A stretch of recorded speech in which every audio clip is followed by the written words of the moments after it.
इसका महात्म्य। चौथा अध्याय। नारद जी ब्रह्मा जी से कहते हैं कि हे ब्राह्मण, कार्तिक मास में जो दीपदान होता है उसका महत्व कहें। ब्रह्मा जी कहने लगे कि हे पुत्र, दीप चाहे स्वर्ण का हो अथवा चांदी, तांबा, आटा अथवा मिट्टी का हो, अपनी श्रद्धा अनुसार कार्तिक मास में दान करना चाहिए। ऐसा करने से सब पापों का नाश हो जाता है। दीपक भगवान की मूर्ति के आगे अथवा तुलसी के वृक्ष के समीप, चौक, ब्राह्मण के घर, वृक्ष के नीचे, वन में, गौशाला में तथा ताक पर चाहे घी का हो या तेल का जलाना चाहिए। जो ब्राह्मण के घर दीपक जलाता है उसको अग्निष्टोम यज्ञ का फल प्राप्त होता है। जो आकाश में ऊंचा दीपक जलाता है उसको धन की वृद्धि होती है तथा बैकुंठ में वास मिलता है। भगवान से प्रार्थना करें कि भगवान, मैं आपके निमित्त दीपक जलाता हूँ। कार्तिक में मथुरा, माघ में प्रयाग और वैशाख में हरिद्वार का वास अत्युत्तम होता है। जब सूर्य तुला, मकर और मेष राशि का हो, उसमें किए गए व्रत, नियम और पूजा अधिक फल देने वाले होते हैं।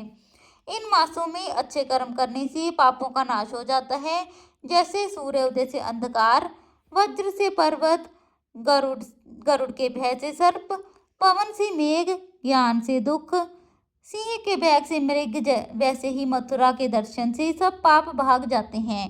कार्तिक मास में स्नान, जागरण, दीपदान, तुलसी सेवन, भगवान के मंदिर में मार्जन, झाड़ू आदि लगाना, भगवान की कथा सुनना, कीर्तन करना सभी अच्छे फल देने वाले होते हैं।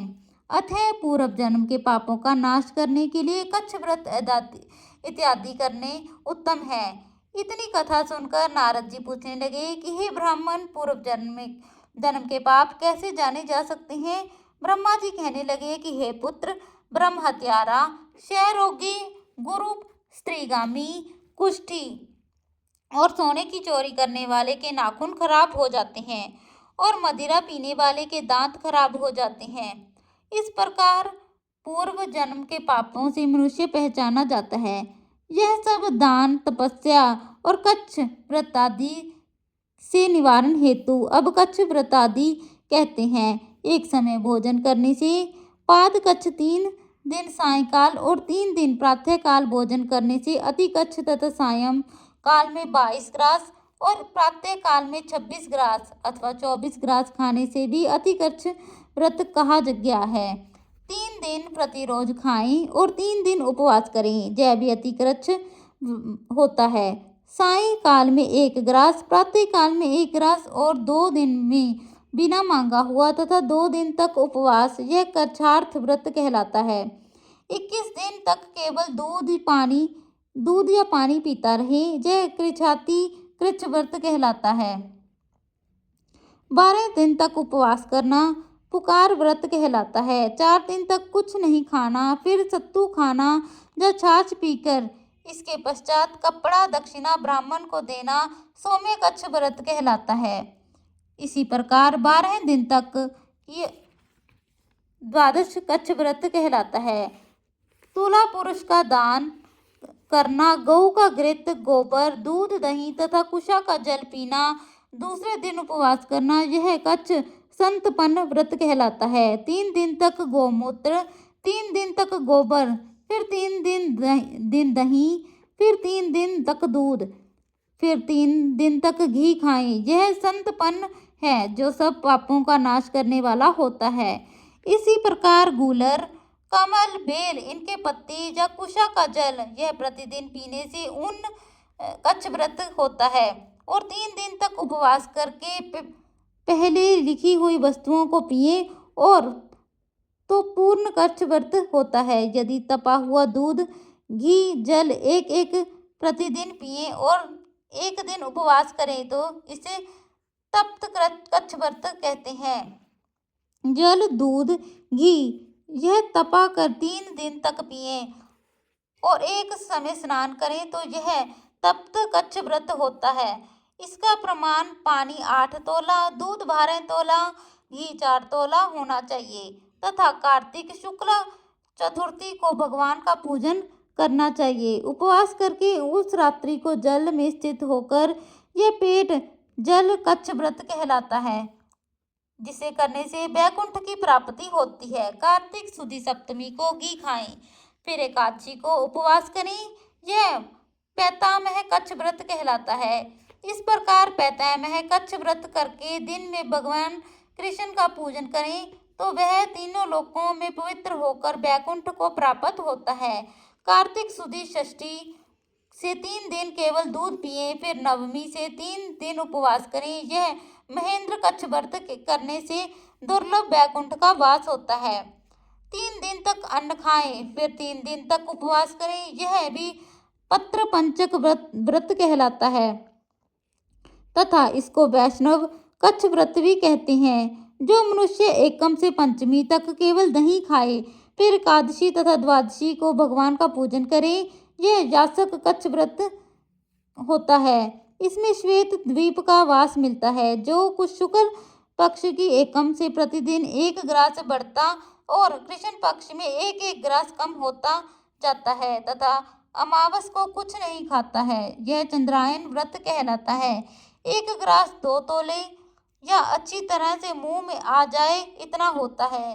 कृष्ण पक्ष की आदि और चौदश को 5 ग्रास भोजन करके किसी प्रकार एक पक्ष में 240 ग्रास पूरे करता है। यह भी चंद्रायन व्रत कहलाता है।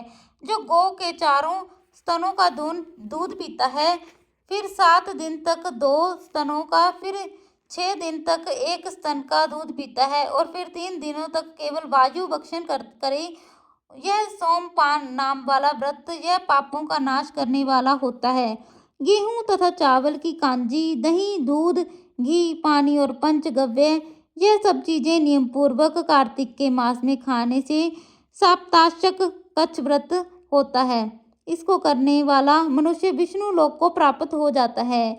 बेल, पलाश, गूलर का काढ़ा और गर्म दूध पीकर एकादशी को व्रत करने वाला द्वादशी को पारण करे तो वैकुंठ वासी होता है।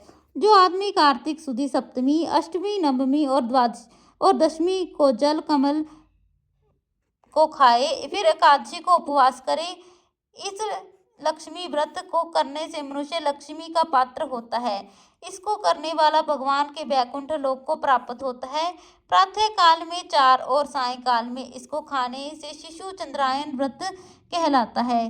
कार्तिक शुद्ध चौदश को विधि पूर्वक ब्रह्म कुश व्रत तथा गौरी का पूजन करना चाहिए। इसकी विधि कहते हैं: गोमूत्र, गोबर, गोघृत, कुशा का जल लेकर यह सब मिलाकर पंचगव्य अथवा ब्रह्मक्रूज होता है तथा लाल रंग की गौ का मूत्र, श्वेत गौ का दूध, नीली गौ का दही, काली गौ का घी, यदि यह ना मिल सके तो दूसरी तरह का भी पंचगव्य हो सकता है।